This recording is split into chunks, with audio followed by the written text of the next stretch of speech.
प्रश्न 8।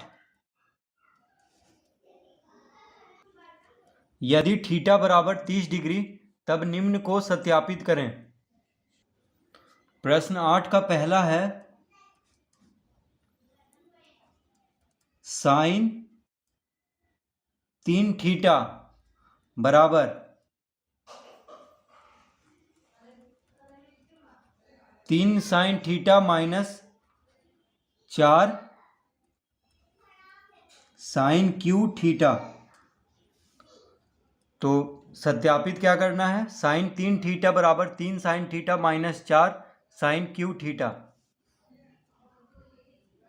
तो यहाँ पे बायां पक्ष में क्या है? Sine 3 theta. तो लिखेंगे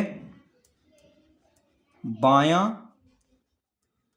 पक्ष बराबर साइन 3 थीटा। बायां पक्ष बराबर क्या है? Sine 3 theta. तो सबसे पहले हम बायां पक्ष लेंगे। तो साइन 3 थीटा, थीटा की जगह पे क्या दिया हुआ है? यानी थीटा बराबर है 30 डिग्री। क्या दिया हुआ है? थीटा बराबर 30 डिग्री। तो 3 थीटा है, यानी थीटा और 3 गुना में है। तो 3 गुना थीटा, थीटा कितना है? 30 डिग्री। तो इस तरह लिख लेंगे, यानी थीटा के जगह पे 30 डिग्री लिख लेंगे, क्योंकि थीटा बराबर 30 डिग्री दिया हुआ है। तो साइन 3 गुना 30 डिग्री कितना हो जाएगा? साइन 30 गुना 3 यानी 90, साइन 90 डिग्री। तो साइन 90 डिग्री का मान कितना होता है? तो साइन 90 डिग्री बराबर होता है 1। देखिए साइन 90 डिग्री बराबर 1। तो बराबर कितना आ जाएगा? बराबर 1, यानी साइन 90 डिग्री होता है 1। तो बायां पक्ष कितना आ गया? 1 आ गया। अब हम यहाँ पे दायां पक्ष लेंगे। तो लिखेंगे दायां पक्ष बराबर, दायां पक्ष क्या है? तो दायां पक्ष है 3 sine theta minus 4 sine cube theta.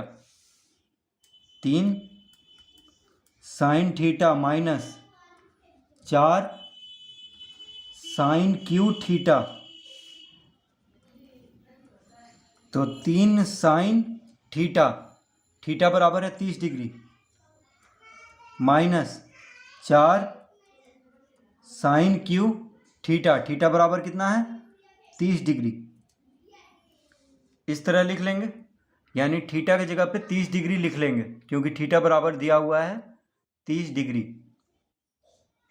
तो 3 sine 30 degree minus 4 sine cube 30 degree. तो साइन 30 डिग्री बराबर कितना होता है? तो साइन 30 डिग्री बराबर होता है 1/2। तो यहाँ पे 3 जो है साइन 30 डिग्री के साथ गुना में है, तो हम लिख लेंगे 3 गुना साइन 30 डिग्री बराबर 1/2 माइनस 4 जो है साइन क्यू 30 डिग्री के साथ गुना में है, तो 4 गुना साइन 30 डिग्री बराबर होता है 1/2। और साइन क्यू है, देखिए साइन का घात 3 है, तो इस पे भी हम घात 3 दे देंगे। अब यहाँ पे 3 गुना 1/2, तो 3 गुना 1 क्या होगा? 3। तो 3/2 माइनस, देखिए 3 गुना 1/2 क्या हो जाएगा? 3/2। और 4 गुना 1/2 का घात 3, यानी 4 गुना 1/2 का घात 3 है। तो 1 का घात 3 1 हो जाएगा, यानी 1 गुना 1 गुना 1 1 होगा। और 2 का घात 3 है, यानी 2 का घन, तो 2 दूना 4 4 दूना 8। तो 2 का घात 3 कितना होगा? 8। इस तरह लिख लेंगे। अब 4 गुना 1/8 आ गया, तो गुना में है, तो 4 से 8 काट देंगे 2 बार में। 4 से 8 काट देंगे 2 बार में।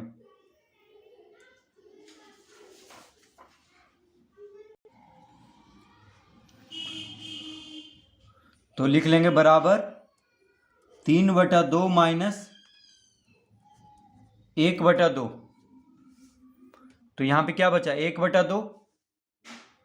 तो 2 लघुत्तम ले लेंगे, 2 लघुत्तम ले लेंगे तो क्या हो जाएगा? तो यहाँ पे हर में भी 2 है, दोनों का हर बराबर है, तो बस अंश लिख देंगे, यानी 3 - 1 जो भी अंश में है उसको लिख लेंगे। तो कितना आ गया? 3 - 1 यानी 2/2। तो 2/2 क्या हो जाएगा? 1। 2 से 2 में भाग देंगे तो 1 आएगा। तो बायां पक्ष भी 1 आया था, बायां पक्ष कितना आया था? 1। तो लिख देंगे अतः बायां पक्ष बराबर दायां पक्ष। तो बायां पक्ष बराबर दायां पक्ष, इस तरह से सत्यापित करेंगे।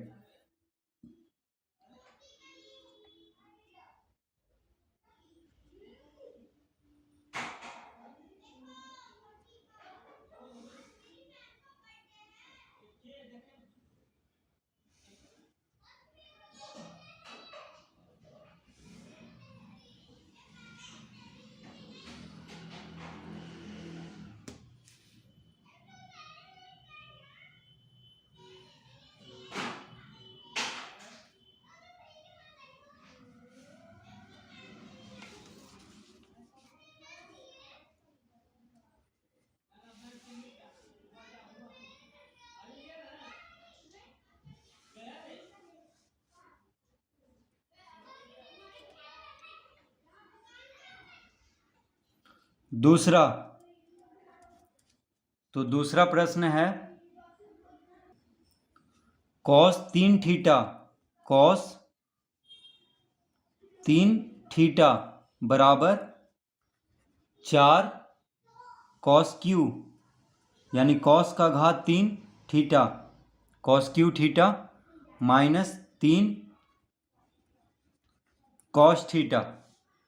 तो ये है, इसको सत्यापित करना है, यानी cos 3 थीटा बराबर 4 cos Q theta minus 3 cos theta. तो यहाँ पे बायां पक्ष क्या है? cos 3 थीटा है, यानी बराबर के बायां तरफ, और बराबर के दायां तरफ क्या है? 4 cos Q theta minus 3 cos theta. तो हम सबसे पहले बायां पक्ष लेंगे। तो बायां पक्ष बराबर cos 3 थीटा, यानी cos 3 थीटा। अब 3 थीटा यानी 3 जो है थीटा के साथ गुना में है, और थीटा बराबर कितना दिया हुआ है? 30 डिग्री। तो यहाँ पे लिख लेंगे 30 डिग्री, यानी cos 3 गुना 30 डिग्री, इस तरह लिख लेंगे। तो 3 थीटा है, यानी 3 गुना थीटा है, तो थीटा बराबर 30 डिग्री दिया हुआ है, यानी cos 3 गुना 30 डिग्री, यानी कितना हो जाएगा? cos 30 या 90 डिग्री। तो cos 90 डिग्री का मान कितना होता है? तो cos 90 डिग्री का मान होता है 0। cos 90 डिग्री बराबर 0 होता है। तो हम लिख लेंगे यहाँ पे बराबर 0। तो बायां पक्ष कितना आ गया? 0। तो बायां पक्ष कितना आ गया? 0। अब दायां पक्ष लेंगे। तो दायां पक्ष बराबर कितना है? 4 cos Q theta minus 3 cos theta. 4 cos Q theta minus 3 cos theta. तो 4 cos क्यू थीटा, थीटा बराबर कितना दिया हुआ है? 30 डिग्री। तो थीटा के जगह पे लिख देंगे 30 degree minus 3 cos theta, theta बराबर 30 डिग्री दिया हुआ है। तो 4 cos Q 30 degree minus 3 cos 30 degree हो गया। तो cos 30 डिग्री का मान कितना होता है? cos 30 डिग्री बराबर होता है √3/2। तो 4 cos क्यू 30 डिग्री के साथ 4 गुना में है, तो 4 गुना cos 30 डिग्री बराबर होता है √3/2। तो यहाँ पे cos क्यू है, देखिए cos का घात 3 है, तो इस पर भी हम घात 3 दे देंगे, माइनस 3 गुना cos 30 डिग्री। तो cos 30 डिग्री बराबर कितना होता है? √3/2। तो cos 30 डिग्री की जगह पे क्या लिख लेंगे? √3/2, क्योंकि cos 30 डिग्री बराबर होता है √3/2। अब यहाँ पे लिख लेंगे 4 गुना √3 का घात 3 क्या हो जाएगा? तो √3 का घात 3 हो जाएगा तो √3 गुना √3 गुना √3 यानी 3√3 हो जाएगा। क्या हो जाएगा? 3√3 बटा 2 का घात 3, तो 2 दूना 4, 4 दूना 8। इस तरह से अब यहाँ पे देखिए 3 गुना √3 यानी 3√3 बटा 2, इस तरह लिख लेंगे। तो देखिए √3 का घात 3, तो √3 का घात 3 मतलब हो गया, √3 का घात 3 मतलब क्या हुआ? √3 गुना √3 गुना √3 यानी 3 बार गुना करेंगे तो कितना आ जाएगा? देखिए √3 गुना √3 क्या होता है? 3 होता है, और 3 गुना √3 यानी 3√3 होगा। तो √3 का घात 3 क्या हो जाएगा? 3√3। तो इस तरह हम लिख लिए हैं। और 2 का घात 3 यानी 2 गुना 2 यानी 2 दूना 4, 4 दूना 8। तो 2 का घन, 2 का घात 3 है यानी 2 का घन क्या होगा? 8। और यहाँ पे 3 गुना √3, 3√3, इस तरह लिख लेंगे। अब 4 से 8 काट देंगे क्योंकि गुना में है, तो क्या आ गया? 3√3 बटा 2 माइनस 3√3 बटा 2। तो यहाँ पे तो क्या आ गया? 3√3 बटा 2 माइनस 3√3 बटा 2। 3√3 बटा 2 माइनस 3√3 बटा 2, इस तरह लिख लेंगे। अब यहाँ पे 2 और 2 का लघुत्तम 2 होगा। 2 और 2 का लघुत्तम क्या होगा? 2। तो हर दोनों का बराबर है यानी 2 है, तो बस अंश को लिख देंगे यानी 3√3 माइनस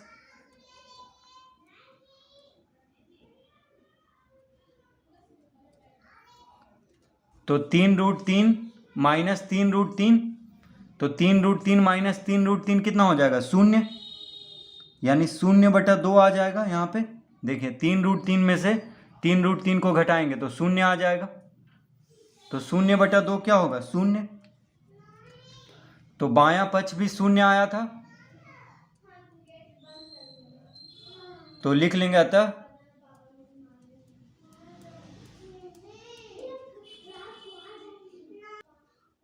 बायां पक्ष बराबर दायां पक्ष। तो बायां पक्ष भी 0 आया है और दायां पक्ष भी 0 आया है, तो लिख देंगे बायां पक्ष बराबर दायां पक्ष। यानी इस तरह इसको सत्यापित करेंगे।